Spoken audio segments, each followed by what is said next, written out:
Anyway, yeah. Is that opportunity?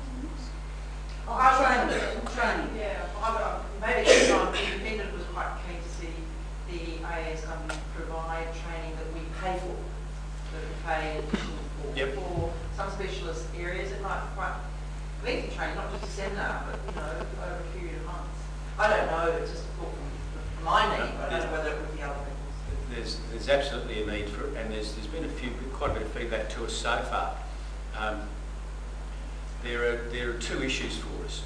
One is an organisational one that says we've traditionally seen that members pay fees and therefore we should be providing CPE. I think increasingly we're starting to realise that there is a role for the AASW as a training provider and a training facilitator, and there's money to be made, serious money to be made.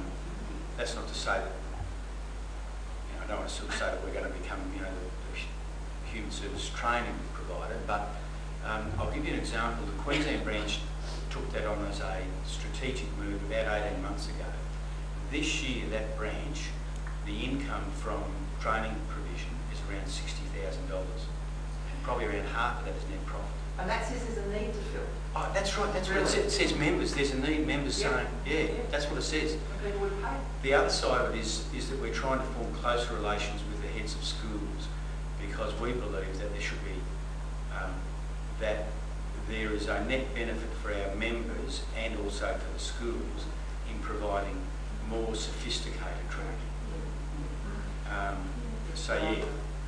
And you're right about it, it's meeting need, because if we're talking about the complexity that we have here today, trying to understand, for example, the changes that occur in mental health and how do you best address that, people need to be skilled up. And you did mention the move out of counselling. Maybe there should be a move back into counselling. That's enough to focus on people who do want to do counselling. There's universities, however, argue that it's not just the university, but the university is certainly pushing, because there's money in it, is to say, well, you should do the base degree, then you should do a 2-year postgraduate degree in counselling. And yes, there's some truth to that, but I would argue that, in fact, if you look at counselling as just going in and sitting in a session for 45 or 50 minutes, that you miss the point that there's counselling in a whole range of contexts. And counselling, for example, with young people or with offenders or with drug-affected people doesn't occur in a 50-minute session. It occurs in a much more dynamic environment. But your point's still right about that's something we perhaps need to recapture and re-promote as a valuable part of the social work, rather than sort of taking an ideological stance. Yeah, people are getting employed with very basic training in counselling in social work. You employed without having done any training. Well, that's it, and that's all you have to do is get on the net. Hey, and you they're do putting 45 sign minutes, up it'll on take the you. counsellor, and they've done a 6-week course or something. Yeah, so that's. I can do it quicker than 6 weeks. It's 45 minutes. Absolutely. Come out with a certificate and everything. So real is. We could issue some certificates today. We could, we are. So yeah, we'll move on to one of these groups. I think, Bob, our group, it's already probably been discussed, but we definitely looked at professional identity of social work, and we had a lot of conversations around the greyness of our identity. So we talked about trying to... Let's call it beige rather than grey. Says him, look at the pants on. So we just had discussions around trying to capture that belonging again, and maybe using AASW as a vehicle. So whether it's promoted so much more within the university context for students, it's promoted more in workplaces, but it's also, I suppose, taking a step back and trying to re-engage with our traditional values and what that actual belonging means for us as a body, and kind of getting that clear first before we start to promote ourselves in a certain way.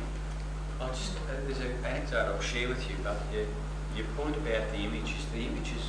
It's about, again, if you have a look at the popular media and the portrayals of social work, it's very, very bland.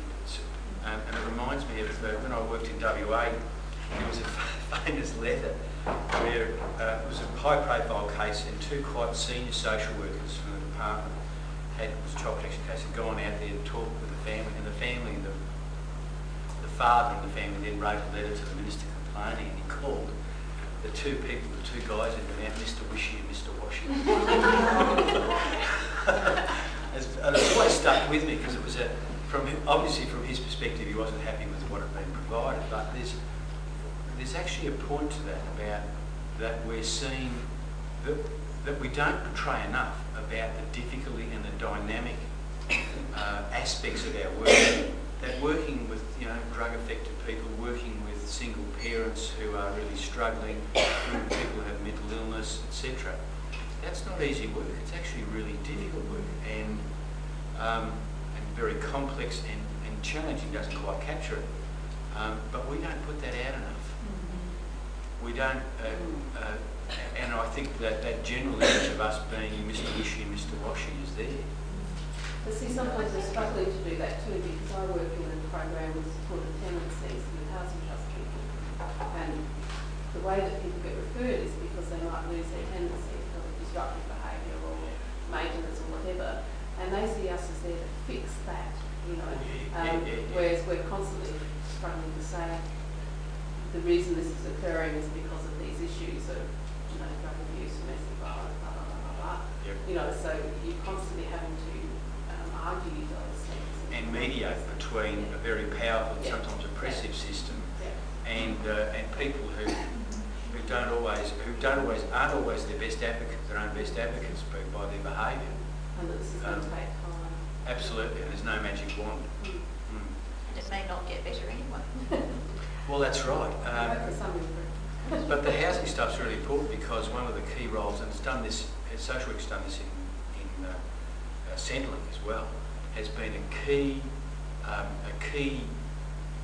mechanism within the organisation to try and help it better address those very difficult problems of either tenants who disrupt the place or in central area people who do have mental illness, and the reason they don't put their forms in because they've got a mental illness. That's why. Well, they're blind or something. Or they're depressed and that's why they're staying home and coming in for the interview. Just going back to that comment before about idea of beige, that really hasn't been my experience with people outside of kind of the healthcare or the helping professions. Whenever, the amount of times I've been like phone surveys and they say, what's your profession? I say social worker, and there's always this, wow, that must be really hard work. And I think also in popular culture there's lots of characters on TV who are these kind of crusading people who go around like in child protection, they serve kids and all that type of thing. So in popular culture, and I think in the wider, this everyday people, they have a very positive view about social workers, and I think sometimes an over the top kind of view of what we do and about how idealise this mythical social worker who goes out and fights the good fight, but then it's within our own organisations. That's when I feel that we get a feeling of beige and what social worker, especially in like a multi-D team, and I love working in a multi-D team. But sorry, multidisciplinary. All right, sorry. It's code. Yes. But without, I'm a social worker, I'm an OT, I'm a speechy, I do this assessment, therefore I am. Social workers don't necessarily have that. But I just think it's really interesting. So is the self message. It's more the self message that's deprecated.